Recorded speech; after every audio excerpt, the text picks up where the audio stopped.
guys, welcome back to the Huevember color challenge, day 27. As always, we're starting off with that photosensitivity warning. If you are sensitive to flashing lights and moving images, the canvas to the right hand side of the screen is going to be stationary, whereas the one to the left side is going to be moving around.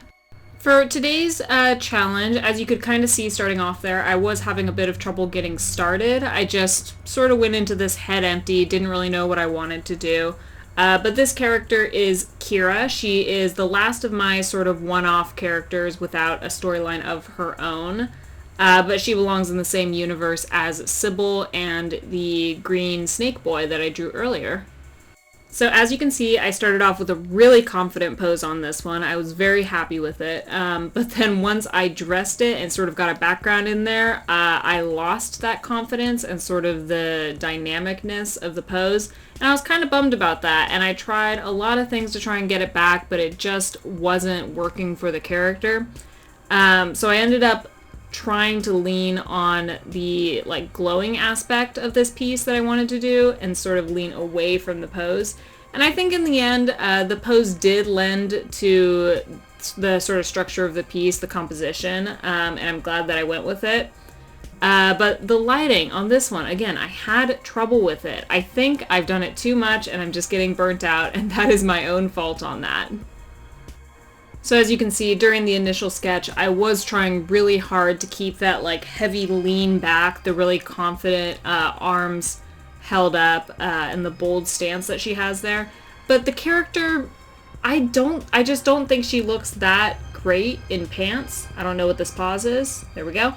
I think she's definitely more of like a skirts and dresses character. She's very flowy. She's very intriguing and commanding in that way. So the pants just weren't it for me. I did eventually end up changing it to a full dress, not until after I colored it. I went the whole way through coloring it before I decided, no, it's got to be a dress. This character just doesn't wear pants. It's not in her nature. It's not part of her design.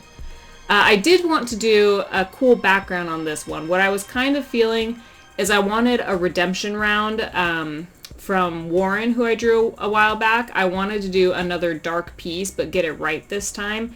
And so that's what I was attempting with this character here. She is a vampire. I started off with the skin a little bit too dark, so I just sort of desaturated a little bit to get that dead vampire tone out of that. And the piece for today was supposed to be going into the pink purples.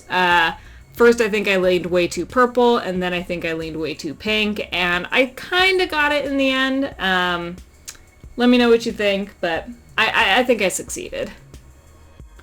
I had to pause there for a second because I forgot what I was saying initially. But I wanted this piece to kind of be a redemption round for the dark character. God, these colors are wild.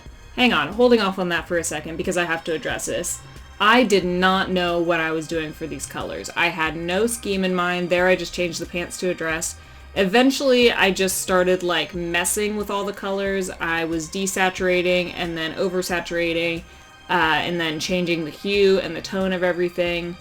It was around this point that I was trying to think, how do I get more pink into this because it's leaning very purple, and then again leaned way too much into the pink, so I had to tone back on that. Anyway, what I wanted from this character is I wanted the main light source to be from her necklace, that sort of like magic necklace. I initially had it going around the hands as well, but I don't think that worked out too well. I think I still changed the colors here because this pink is just not it for me. I do change the colors. I do change the colors eventually, but getting back to what I was originally saying. Initially, what I wanted for this character is I wanted a very dark piece with the only light source coming from that glow on her necklace, but I realized very quickly that wasn't too feasible. The piece was just blending into the background. There I go, changing the colors. So I added this window to the back, should pop up, there you go, to give it a secondary light source, and of course doing all that rim lighting to show that it's coming from behind her. And I don't think the piece ended up as dark as I wanted it to, looking back on it, but I think it was the right color, the right composition, and I think it looks good. I think I did not necessarily a redemption piece because it definitely wasn't as dark as the one that I did the first time, but it is a good piece, especially for going into it and not really having any idea what I wanted to do. Just finishing up with the final cell shading here. I did the cell shading last on this, surprisingly. Usually that's my first step of rendering. And that is about it. That is the Huevember Color Challenge, day 27. We are so close to finishing out the month. I'm so excited. And that was with Kiera, doing like a purple-pink tone. Tomorrow we're stepping back to purple, and if you want to see tomorrow's video right now, you can find it on my Patreon under the Video Star tier, along with tons of other early access and exclusive content. Other than Patreon, if you would like to follow me on my art journey, you can find me on TikTok and Instagram. I'm posting every day for the month of November, though that is ending soon. And make sure you subscribe to this channel so you can find your way back here for tomorrow's video. Bye!